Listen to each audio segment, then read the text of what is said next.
जय श्री राम दोस्तों, स्वागत है आप लोगों का मेरे एक और नए वीडियो में। तो दोस्तों आज मैं अपने आप को एक्सप्लेन करने वाला हूँ कि मेरी लाइफ की जर्नी कैसी रही और मैं किस तरह से मैं कैसा था और मैं जहाँ हूँ वो मेरी ज़िंदगी कैसी है। ठीक है दोस्तों, बहुत सी ऐसी जीवन में घटनाएं होती हैं ना, कुछ ऐसा टाइम होता है कि आपकी उम्र जैसे जैसे गुजरेगी आपको खुद लोगों का कुछ चीज़ों का अनुभव होना लगता है, आप खुद सीखने लगते हैं। ठीक है, क्योंकि दोस्तों देखिए, मैं अपनी जर्नी में जब मैं छोटा था, जब मेरी पढ़ाई चल रही थी इंटर की, तो उस टाइम पे दोस्तों उसके पहले जो मेरी लाइफ थी ना वो कैसी थी कि मुझे सब घर का खाना मुझे बिल्कुल भी ठीक नहीं लगता था। ठीक है, बाहर का खाना मुझे काफ़ी पसंद आता था और मेरी 90% जो डाइट रहती थी ना वो बाहर की ही रहती थी। ठीक है, और जैसे ही दोस्तों मैं इंटर फाइनल करने के बाद में जैसे ही मैं बाहर कमाने के लिए निकला, ठीक है, तो मैंने ऐसा अनुभव किया जब से मैं बाहर कमाने आया हूँ, ठीक है,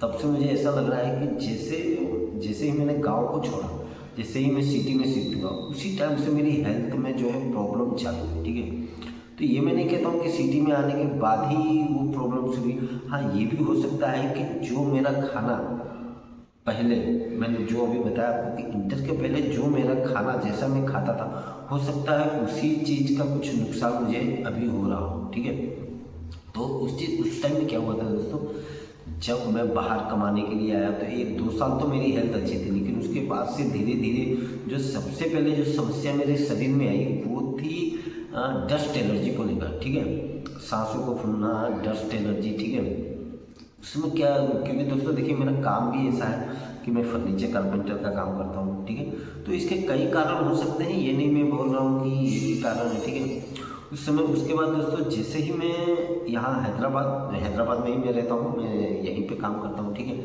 जैसे मैं हैदराबाद में था उसी टाइम से मुझे ये बीमारियाँ धीरे धीरे चालू हुई, सांस फूलना। फिर उसके बाद में 4-5 साल यहाँ रहने के बाद में मुझे कुछ खांसी वगैरह काफ़ी ज़्यादा, लगभग 1-1.5 साल तक खांसी इतना ज़्यादा आती थी कि मैंने इतना ट्रीटमेंट कराया अपनी हेल्थ को लेकर, खांसी को लेकर। ठीक है, उसके बाद में दोस्तों खांसी की बीमारी, देखिए मेरा एक अनुभव रहा है कि कभी भी हमारी बीमारी जड़ से ख़त्म नहीं हो सकती है दवाइयों से। ठीक है, इसको जड़ से अगर ख़त्म करना है तो आपको प्रकृति के नियम के साथ में खुद को जोड़ना होगा, तभी आप अपनी हर बीमारी को ख़त्म कर सकते हैं जड़ से। ठीक है, इसके बिना तो इम्पॉसिबल है, आप कितनी भी दवाइयाँ खा लो। ठीक है, आयुर्वेदिक खाइए आप, आयुर्वेदिक के साथ में आपको कुछ प्रकृति के नियम हैं।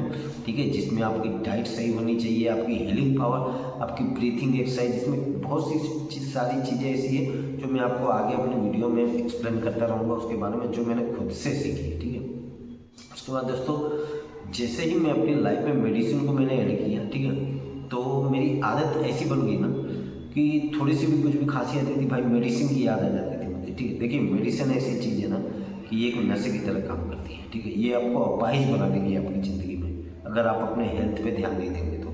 एक बात ध्यान रखना दोस्तों, मैं लगभग मेरी अभी 20 से 36 साल की उम्र के बीच में मेरा जो अनुभव रहा है ना मेडिसिन को लेकर दोस्तों, एक मैं ऐसे कंडीशन में था ना कि ऐसा लगता था कि बिना दवा का मैं चल ही नहीं सकता।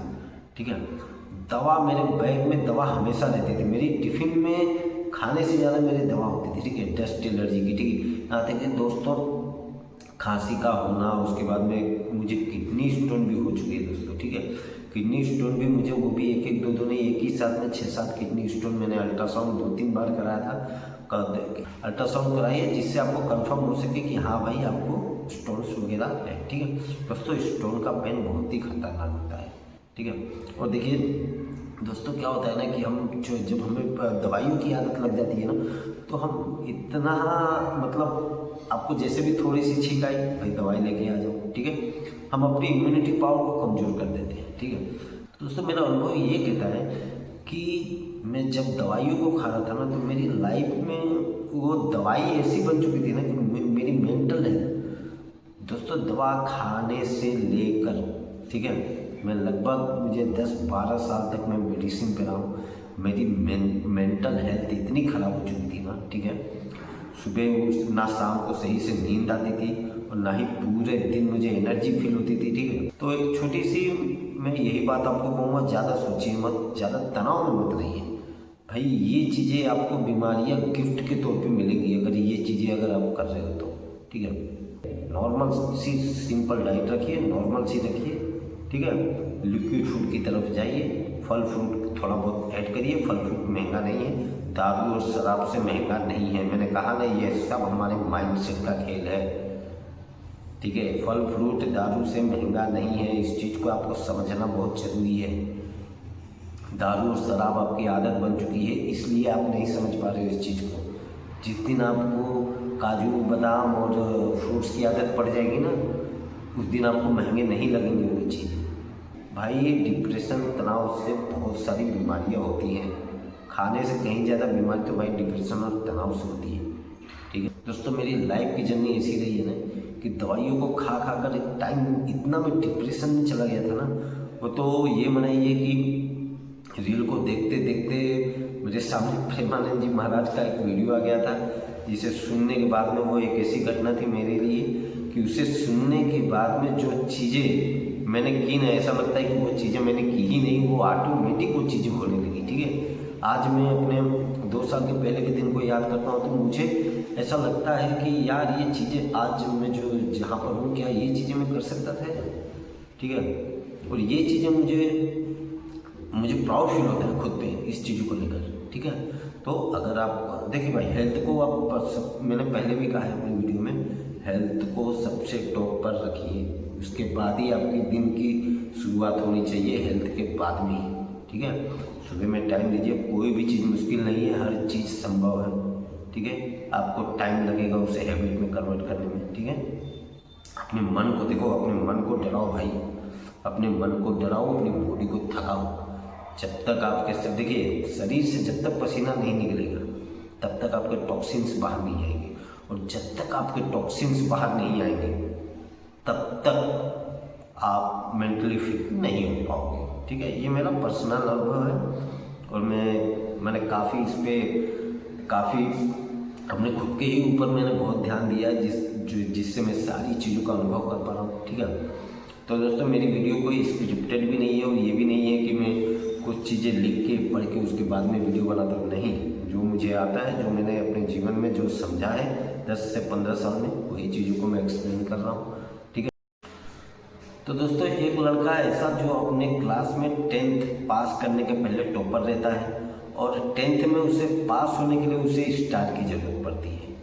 उसके बाद वही लड़का एक स्टेट से दूसरे स्टेट में पढ़ने के लिए जाता है, जहाँ पर वो फर्स्ट ईयर और सेकेंड ईयर इंटर में बिना पढ़े वो पास हो जाता है बहुत ही आसानी से। ठीक है, फिर उसके बाद वही लड़का क्या करता है, वही लड़का जो पढ़ने में अच्छा था वही फिर ख़राब भी होता है, फिर उसके बाद उसके पढ़ने में मन नहीं लगता है और वो कमाने के लिए बाहर निकल जाता है।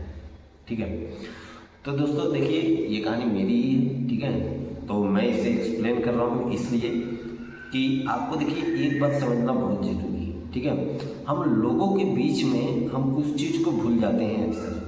लोग देखिए, एक माहौल ऐसा होता है ना जहाँ पे हम खुद को समझ पाते हैं, और एक माहौल ऐसा भी होता है जहाँ पे हम खुद को कभी समझ ही नहीं पाते हैं।